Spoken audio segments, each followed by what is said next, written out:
Hello YouTubers, so here we have another specimen here, a foreign one. So we have a Philips SQ8 mixing amplifier.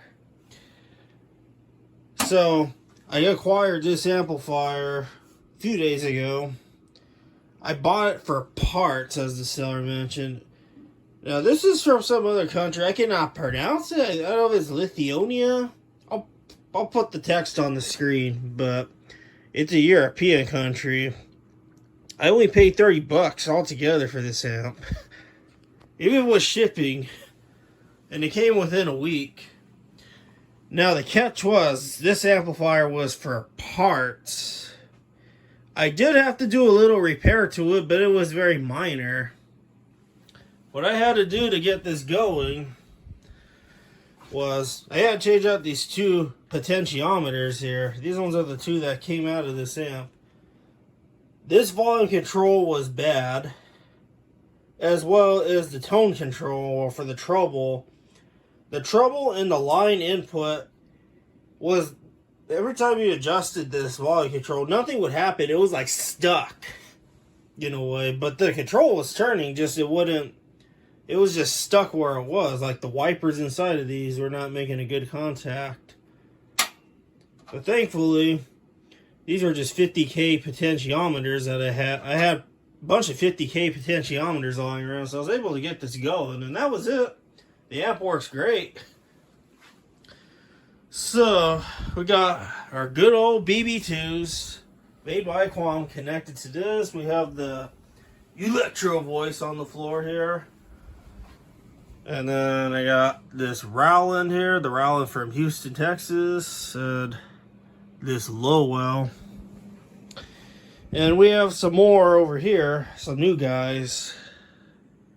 That's right, guys. I don't know, I'm sure some of you have probably seen this listing on eBay very recently, but it was an auction for 5 of these, and I paid 40 bucks for all 5.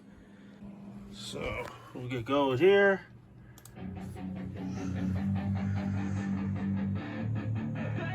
Has lots of bass. Don't ever let them get inside your head. They'll tell you what to do in life instead of everything you know that you can get. Don't let them guide your life towards regret. I'll fight for what I love with everything. My past is filled with things I won't forget. I use them all to push me to my best. So treat the worst of times just like a test. If only I could go back in time, I'd tell myself that everything will end up alright. Just push yourself, test yourself, figure out what you like, and find your limits, don't be rigid, always work towards a prime. Surround yourself with open minds, people can change your life. A few friends with intent can help you feel alive. Find a passion, take some action, and with a little time, just be patient, make a statement, try to enjoy your life. They'll try to kick you while you're down. They wanna rise up while you drown. They wanna fill your head with doubt. They're silently scared that you'll figure it out. So yeah, that's the amplifier working. It works great, other than having to do the little minor repairs. It works excellent. And the other reason I got this amp was it has a 50 volt output on the back. That's right, guys. It has a 50 volt output. And now the other thing with this amp too is it requires 240 volts to power it. It's powered off of this to step up the 120 volts to 240 that this requires.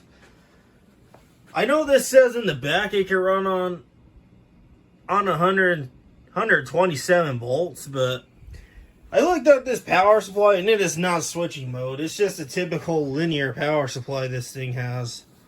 So I am not going to dare try plugging this into 120 volts. So, and then the other weird thing was when I got this amp, it had this plug attached to the back. I know this is not factory. It was covering this where this Philips logo and all the little information is at. Those little screw holes you see, that little box was screwed to it with this. The other part of the world. I would like to know, what kind of plug is this? I'm not going to throw it away. It's just going to go in my junk drawer and Maybe one day I could probably use it for something, I don't know. It's like a weird plug I've never seen. And another thing is, this amplifier has a little tone card in it, or a chime card. So that's another odd thing about this amplifier. If I could get to the plug back here, this little plug here, which I'll probably put a photo on the screen, but this plug, it's like a MIDI looking type of plug, like you use with MIDI equipment and whatnot. Two of the pins in there, it activates the tone, so I'm going to try to put a jumper wire so you can hear it. So let me stop the video and set that up. Okay guys, so I got a piece of 14 gauge solid copper wire jammed into the two holes in the back, the two pins of this MIDI looking plug. Got an alligator cable here, and let's connect it. So yeah, it plays a tone. It's like a doorbell chime. It has like a timeout thing too, that's why it cuts off. And there's actually some controls in there that you can play around with. It's inside the actual amplifier. And this can support paging from a telephone system such as the UTI was. So yeah, that's something I will definitely test in the future. And it has a bunch of just regular 1/4 inch jacks for microphones. So this can support up to 4 microphones as well as page.